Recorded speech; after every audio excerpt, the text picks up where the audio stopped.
Jadi kalau gagal jantung itu gangguan tuh kalau kita berbaring itu sesak. Ya.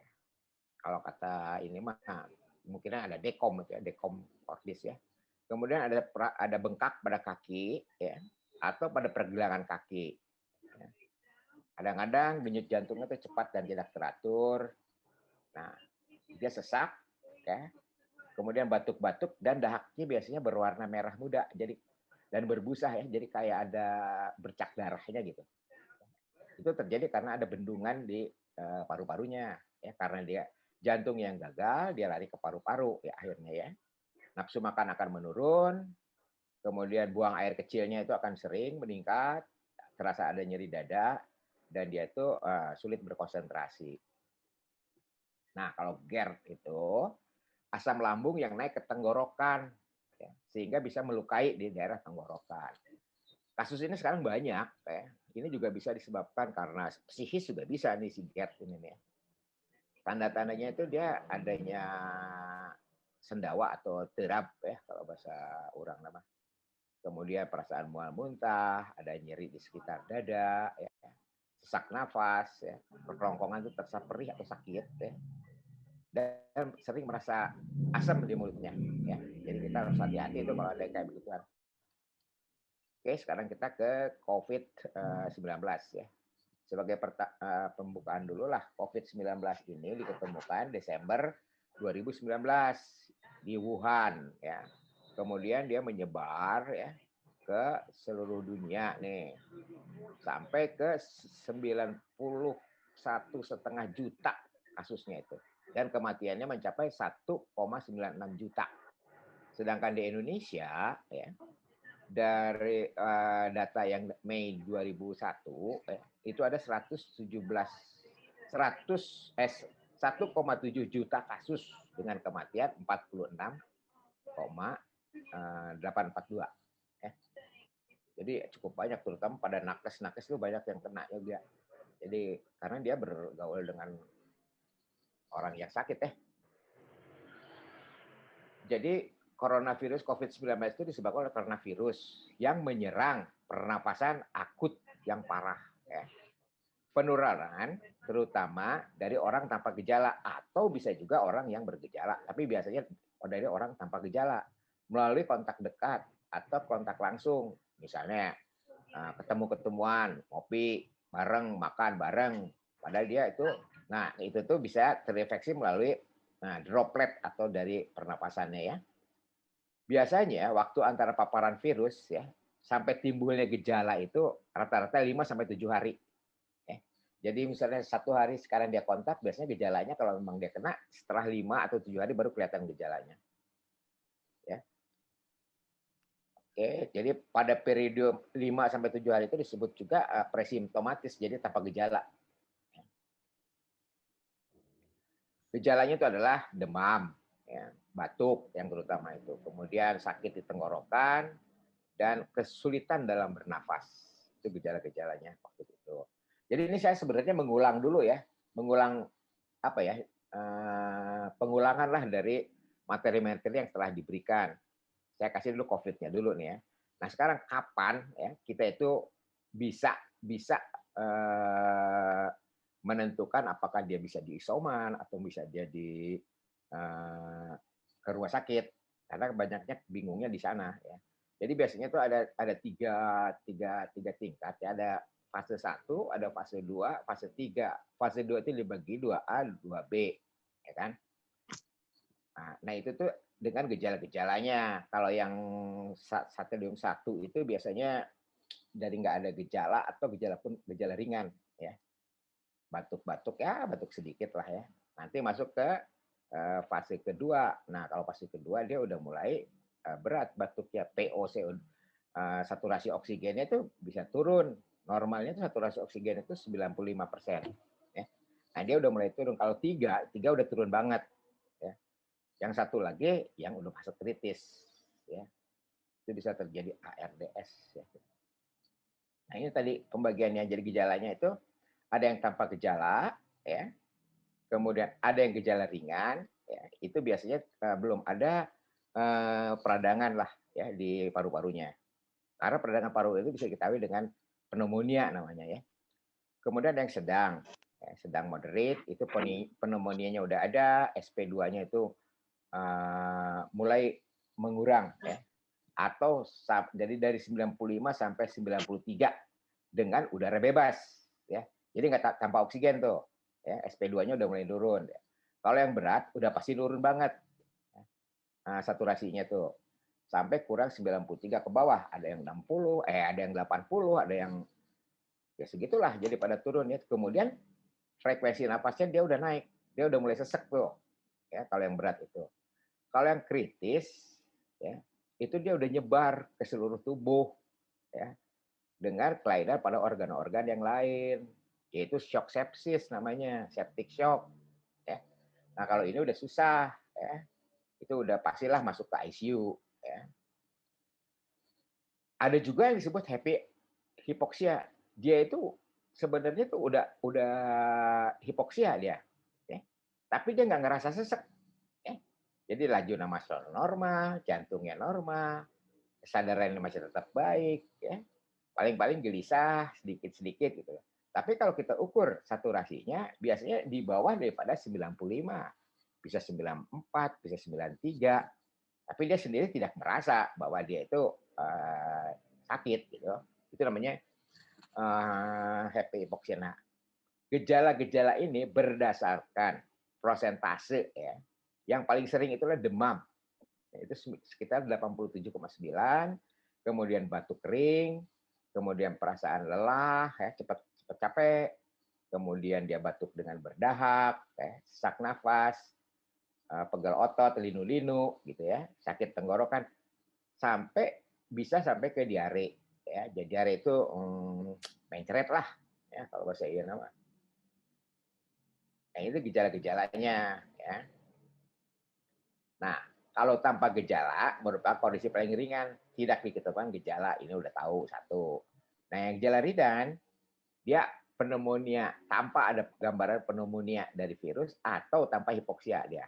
Dia masih ringan aja, masih tenang-tenang aja. Ya. Bisa-bisa ada demam, kalau dia mulai meningkat ya, demam, batuk, lemas, nafsu makan berkurang, napasnya pendek dan nyeri-nyeri otot ya. Kemudian nanti bisa naik lagi dia sakit tenggorokan, ya, sumbatan di hidung, sakit kepalanya, diare, mencret ya, mual, muntah, dan yang sering itu anosmia ya. Jadi itu mesti sering-sering kita tuh nyium-nyium tapi yang halalnya nyiumnya. Kalau kita udah nggak kecium, itu bahaya kah? Ya. Kemudian pernapasan juga ya sebelum onset gangguan pernapasan juga sering di ini kan ya. Oke. Kalau gejalanya sedang, nah dia udah ada nih jelas pasti demam, batuk, sesak, napas cepat, tapi tidak ada tanda-tanda pneumonia berat. SPO2-nya itu biasanya antara 93 sampai 95 dengan udara ruangan ya. Kalau gejala berat yaitu udah ada demam, batuk, sesak, napasnya cepat, frekuensinya sampai 30 kali per menit ya. Kemudian SPO2-nya saturasi oksigennya kurang daripada 93 ya. Kadang-kadang akhirnya dia bisa sampai ke septic shock. Kalau gejala kritis sudah pastilah dia masuk ke ICU. Ya. Ini pembagian severe jadi non severe, dia ringan, kemudian berat, kemudian kritis. Ya. Ini pembagiannya. Saya rasa ini juga sudah dijelaskan kemarin-kemarin. Nah, untuk mendiagnosanya kita bisa melakukan dengan anamnese, dan anamnese itu tanya pertanyaan-pertanyaan gitu ya.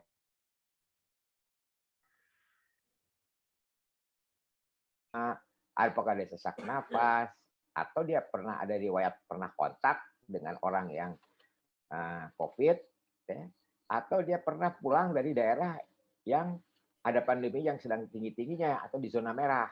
Ya, itu dari anamnese. Kemudian kita periksa ya suhunya. Ya.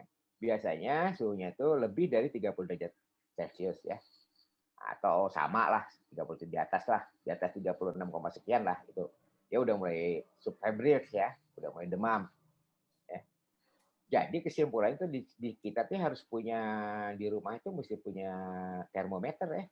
Termometer harus ada, kemudian oximeter juga mesti ada. Ya, karena itu diagnosa yang paling paling cepat tuh. Ya.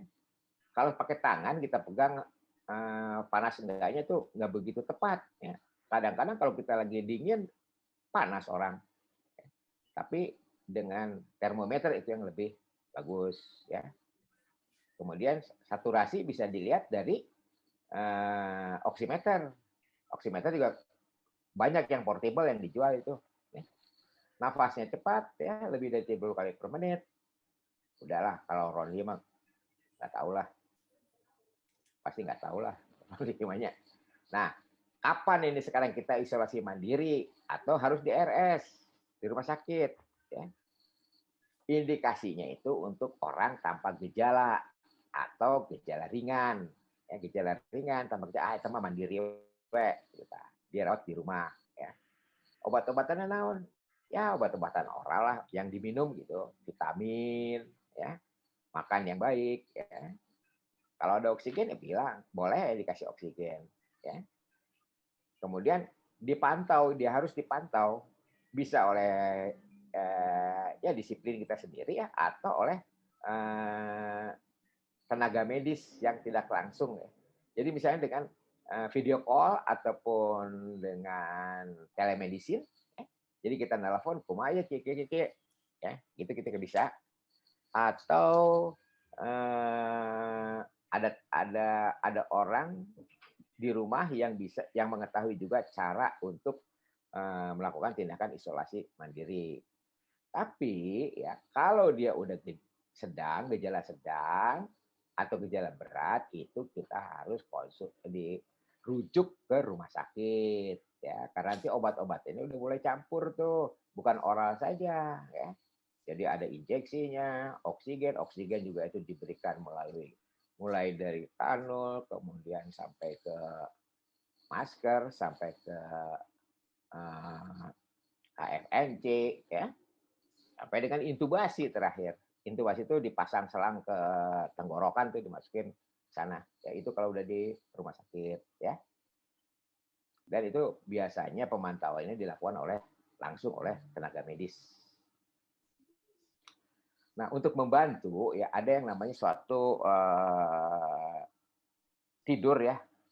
Jadi posisi tidur ya, posisi terlentang ya.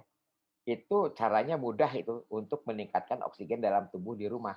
Jadi ini untuk yang di isolasi mandiri ya. Dia itu bisa dilakukan lah ketika saturasinya kan udah mulai 94 itu. Jadi 95 ke bawah isolasi mandiri. Nah, untuk membantu untuk pernapasan itu bisa melakukan dengan prone position ya.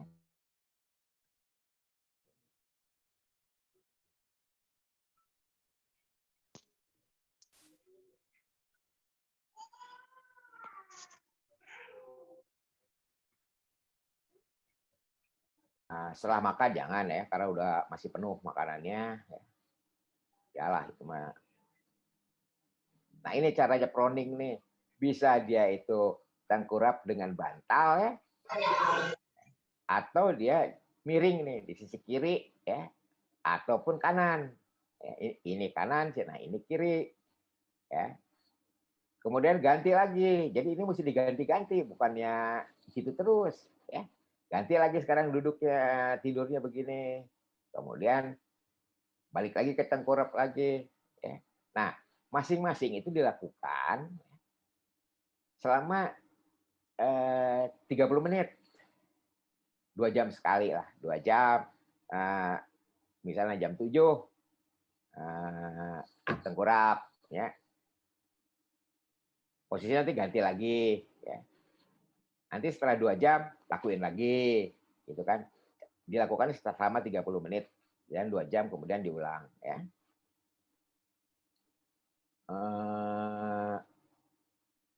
Nah, yang perlu diperhatikan saat kita isolasi mandiri itu adalah ventilasi.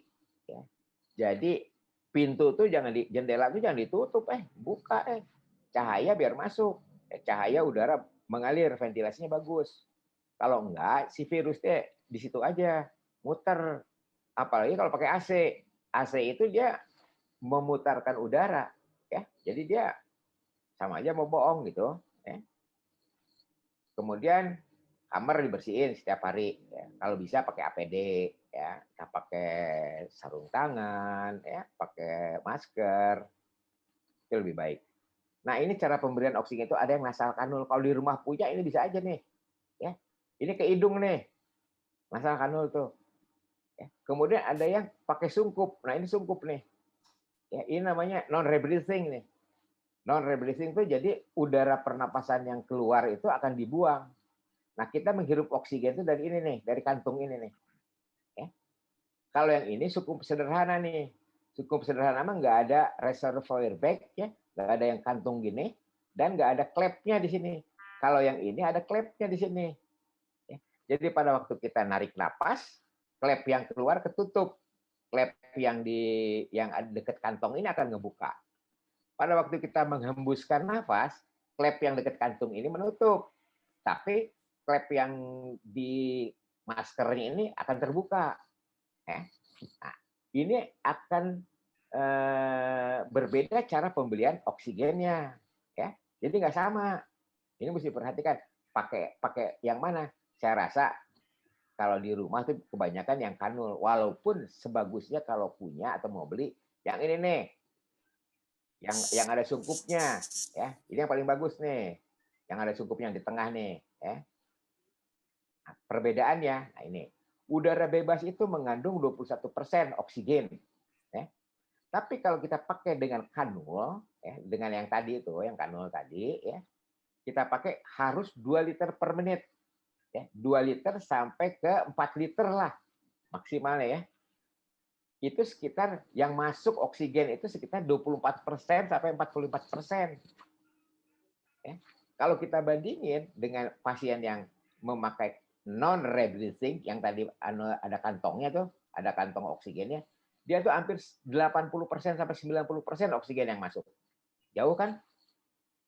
Nah, kenapa sekarang kalau yang kanul hidung tidak boleh dikasih besar-besar? Karena aliran oksigennya jadi nggak searah ya, nggak laminer gitu ya. Jadi dia berputar turbulensi. Nah itu nggak bagus. Gampang banget. Gini aja deh. Kalau kita naik mobil di tol, ya, kemudian kita keluarin hidung kita, terus kita napas, enak nggak? Pasti engap, ya, karena alirannya cepat sekali. Kalau pakai kanul hidung, ya. Sedangkan kalau pakai yang non rebreathing mask tadi, yang ada reservoir bag-nya, dia enggak, karena aliran oksigen itu masuk ke kantungnya itu. Dari kantung baru kita hisap, ya kan? Nah, itu jadi lebih baik sekitar 80 sampai 90% yang masuk, ya. Kalau punya alat-alat bantu nafas tadi, ya. Nah, ini pulse oximeter nih. Pulse oximeter itu pastilah tahulah, ya. Yang di atas ini yang 93 itu, ya, itu untuk mengukur saturasi oksigen. Normalnya 95, ya normalnya. Kayak ini 93, dia udah COVID tuh kelihatannya tuh dia. Kemudian yang di bawahnya itu denyut jantung.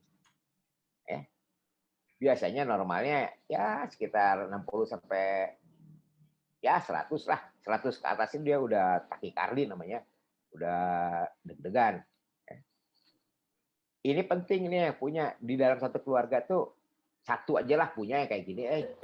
Ya, jadi bisa dipakai untuk kita untuk waspada. Kalau kira-kira udah turun, kita udah mau tahu, udah aware gitu, udah siap-siap. Wah, ini bahaya. Ya, daripada kita nggak tahu kayak happy hipoksia tadi, tenang-tenang padahal udah turun. Ya.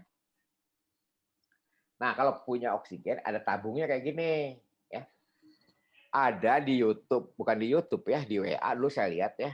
Dia buat oksigen dari erator ikan teh gini kan. Ya kan? Itu sebenarnya nggak ada apa-apanya. Yang dia pakai itu oksigen yang 21%. Sedangkan kalau tabung oksigen ini isinya itu oksigen yang 100%. Ya. Jadi kalau ini beda 21 sama 100 ya beda lah. Nah, itu mesti ada ininya nih, konektor kayak gini nih. Ya. Nanti di sini ada knopnya yang ini nih. Ini untuk mengatur ketinggian daripada pelampung di sini nih. Ini nanti kita tahu berapa liter per menit yang kita kasih. Kalau kita pakai kanul, ya sekitar 4 liter kita kasihnya. Atau 2 liter, 3 liter. Kalau pakai kanul hidung. Kalau pakai yang non-rebreathe, jadi nanti kelihatan gelembung-gelembung udara keluar dari sini. Ini gelembung udara itu gunanya untuk melembabkan daripada udara. Jadi nggak kering udaranya, tapi lembab. Ya. Oke. Nah ini masker nih lah, biasalah. Ya, masker tuh ada masker biasa, ada masker kain. Yang bagus mah kalau yang ada yang 95 ya, yang 95 lah. Kalau ini masker bedah biasa nih. Jadi kapan kita pakai? Ya kalau kita keluar lah, ya. Atau kita merawat orang yang dirawat di rumah, ya, di isoman, atau kita sendiri yang memiliki gejala batuk. Jadi jangan kita sakit menularkan kepada orang lain, ya. Apalagi kalau itu keluarga kita, ya. Oke, kalau udah pakai biasanya dibuang dengan baik ya. Jadi jangan terus disimpan, simpannya di mana wae gitu tah. Itu nanti bisa nular ke orang lain. Ya. Cuci tangan yang baik itu begini nih. Jadi entong kokocok aja, kalau bisa nih ada ininya nih, sabun antiseptik biasanya. Ya, kemudian diputar di telapak tangan, kemudian di sela-sela tangan kanan kiri, ya. Kemudian jempolnya, kemudian di buku-buku di sini nih. Jadi dikaitkan, kemudian kita gosok begitu. Ini cara untuk mencuci tangan yang baik. Jadi bukan asal basuh gitu, Kak. Oke, saya rasa cukup segitu ya. Terima kasih banyak Kang Joni.